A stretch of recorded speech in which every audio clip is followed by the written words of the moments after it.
January 25th, 1940, a day that will live in Eastern's history.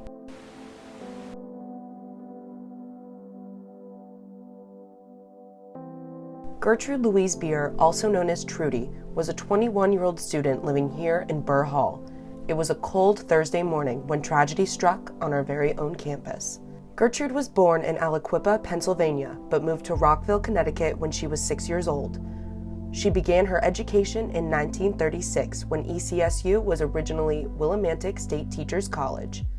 Burr Hall was the first dormitory on campus, which was built back in 1921. Trudy lived with her roommate Mary Fisher on the second floor of Burr.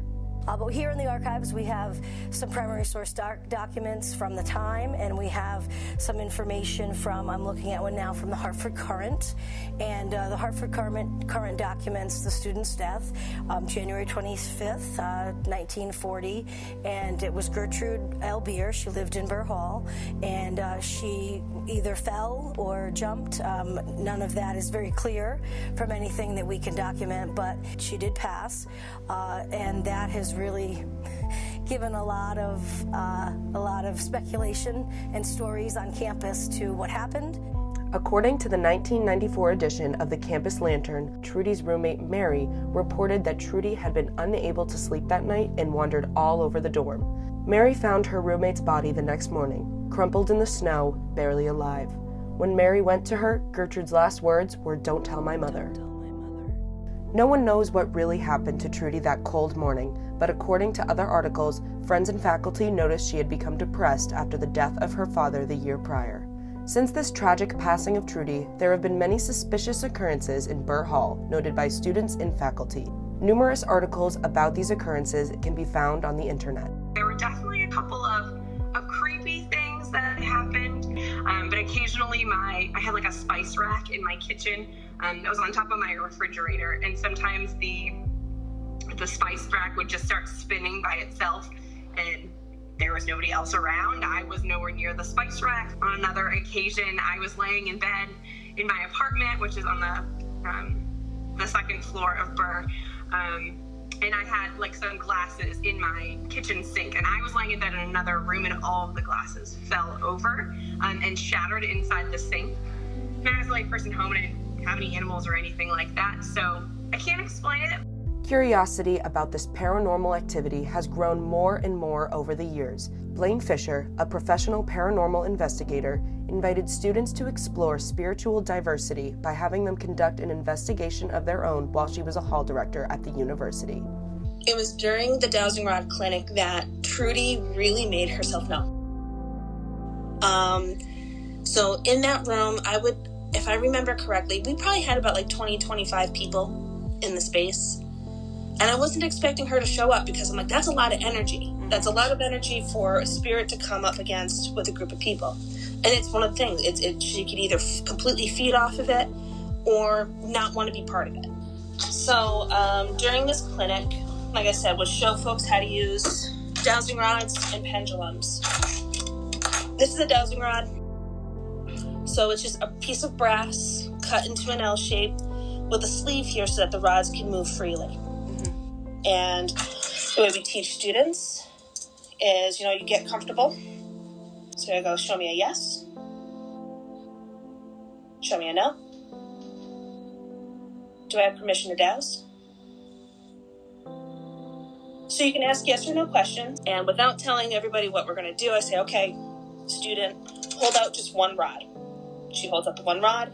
I hold out the one rod. She is standing to my right. There's a gap. Then it's me.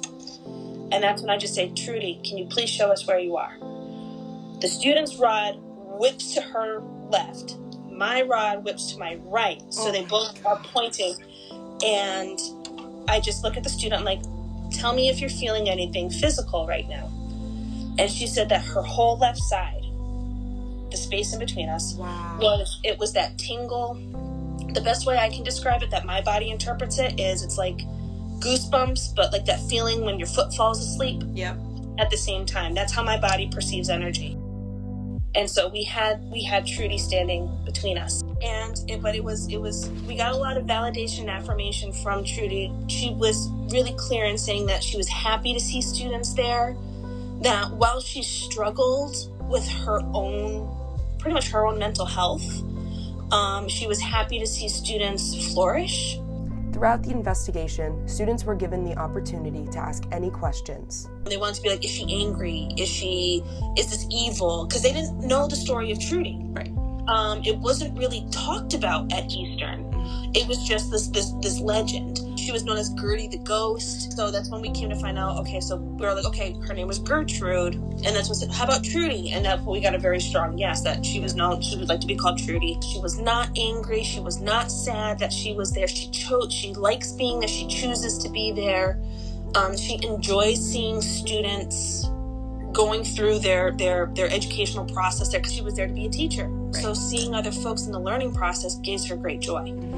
And in that process, we talked about, are people trying to bring things here that don't belong here by using Ouija boards intentionally, unintentionally? And that's, we got a strong yes. Yeah. And we're like, Trudy, do you feel like you have to protect folks? And it was a strong yes. Wow. So she's like the guardian, I think, of Burr Hall, in a way. Trudy was survived by her mother and brother, Julius. I personally contacted Gertrude's great-nephew, who said that Trudy was never discussed in their family and that his mother never really knew the full story. The family did say that, quote, Trudy was very upset over the recent and sudden death of her father and didn't want to return to school that fall. My gut feeling says that she just deteriorated and found no other alternative. Okay. Mental health wasn't talked about the way it is now. So in the 40s, when this happened, it just wasn't talked about, it wasn't addressed, and especially being a woman attending an all-women's college, women experiencing symptoms like that, it's like, oh, you're hysteric. You're just hysteric. Which is also a dangerous thing because the Mansfield Training School was right up the road in Storrs where a lot of folks experiencing mental health issues were then sent. So, my gut feeling is that she deteriorated and just found no other option. It's recorded, and through validation, through dowsing and investigating, her last words were pretty much like, don't tell my mother that I did this. Wow. So, because she didn't die on the premises, she died at Wyndham Hospital. Right. But her imprint is definitely there. There have been many rumors regarding other deaths in Burr Hall, but after looking into town hall records, documents, and newspapers, these accusations were only stories. There is no evidence that says anyone besides Trudy passed away in or around Burr Hall.